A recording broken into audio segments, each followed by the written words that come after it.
Welcome to ISHRAE UAE Subchapter's new initiative.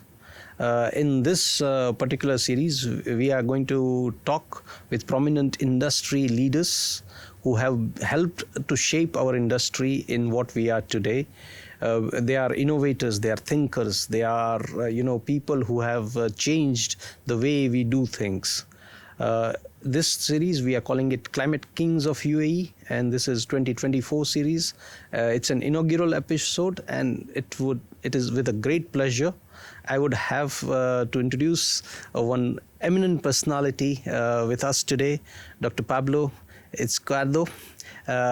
He has been here in this industry for more than 10 years and in various roles. He is being instrumental in, making us think in a different way with his different capacities.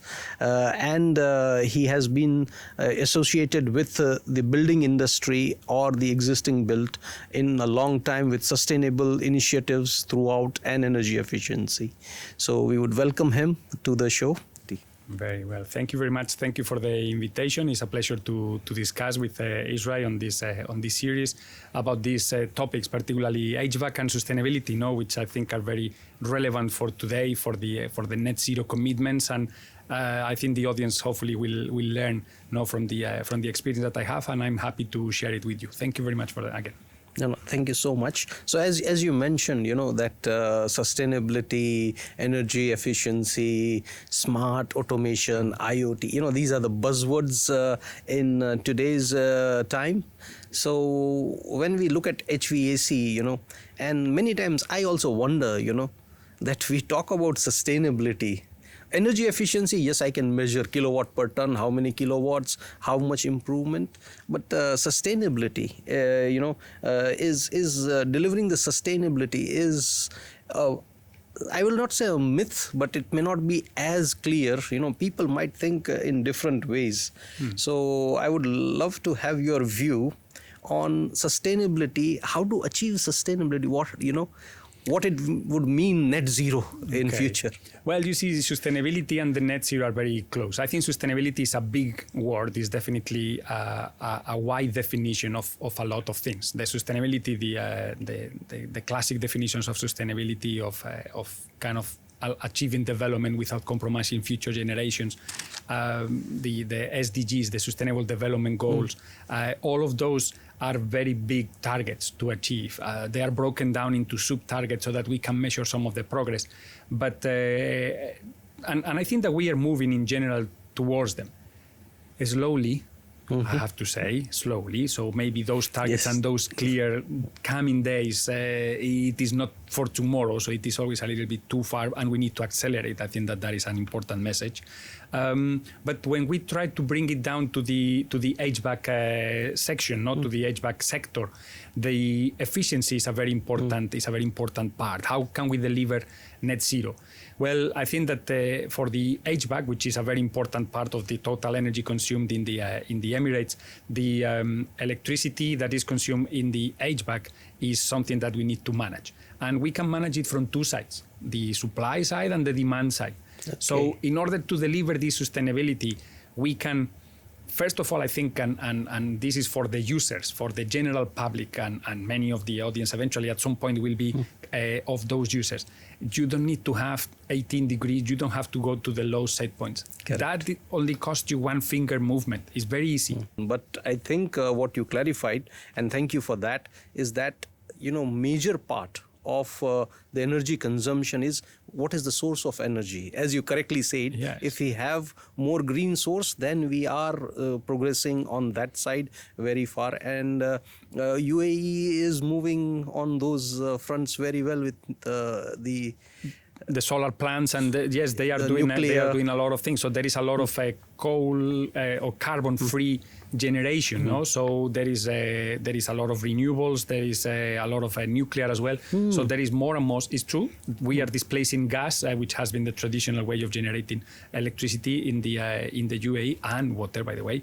And so we are displacing that. And if you see the net zero long-term strategy by the UAE, the building sector is decarbonizing very fast, but it will decarbonize very fast because the source of the energy, which is used, and the majority in this of energy used in the buildings is actually HVAC, is going to be from renewable sources. Okay, so that is going to be a big contributor. Now, coming to that, and you touched upon, that there are smart technologies, controls, and other things. So yes, you buy an efficient chiller or a split, or you have a good green energy.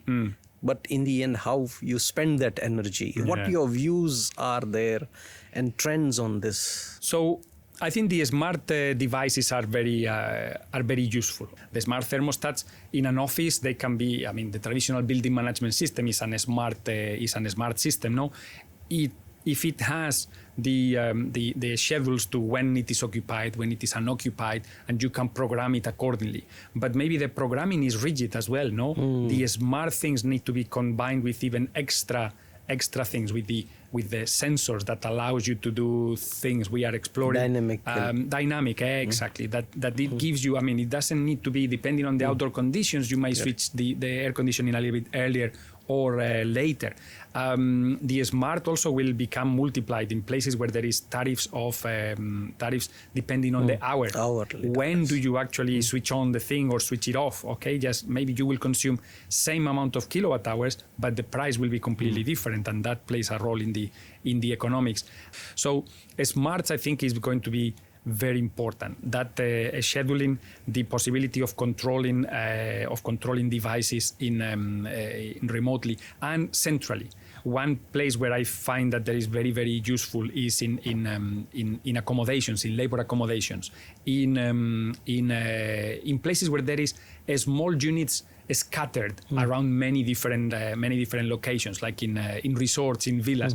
All of these places where rather than going one, you can actually get all of them connected on the same profile, and then you can do one single control and on that one or a schedule, and then apply to all of them. I think that those are some of the best uses of these motion sensors as well. True. I have seen we have installed in projects air conditionings that they have got motion sensors. Sure. If there is no one in the room, they go to the setback temperature. When the people come in, they go to full blast to cool it down as fast as possible, and then to the temperature. So these kind of things eventually will work. I think many manufacturers, if they enable their devices with IoT and connected sensors, not without overdoing it, okay? Not everything, I think it might need to be connected, but many of the elements can actually help with this smart, and it will help with controls, etc. No, that's great. So there are opportunities, confusions, challenges, but there is a lot of future opportunities as well with this new direction that is come into the picture. So it's not new work, but it's something in the existing that how we can make it better. I think that there is still, you'll be surprised how many times there are many opportunities, of things that are readily available in the market. You don't need to go to a lab to test the last thing, etc. That they are still available in the market that can be implemented, but that haven't been implemented. This automation, I have seen so many times the fact that things that are put in the control at the beginning and the design of the designer's stages, they think about something. So the smart becomes a little bit of an issue, and this is not really the right approach. Those two bridges, it is a little bit of a challenging problem from the designer to the contractor, and from the contractor to the operator. And maybe some of the smart solutions as well that can be played a role there are the BIM, the digital twins, some of these elements that can help to pass from the design to the operations without these kind of big gaps in the middle. No, that was great insight indeed. So thank you for that. My pleasure. Thank you for inviting, and pleasure to help.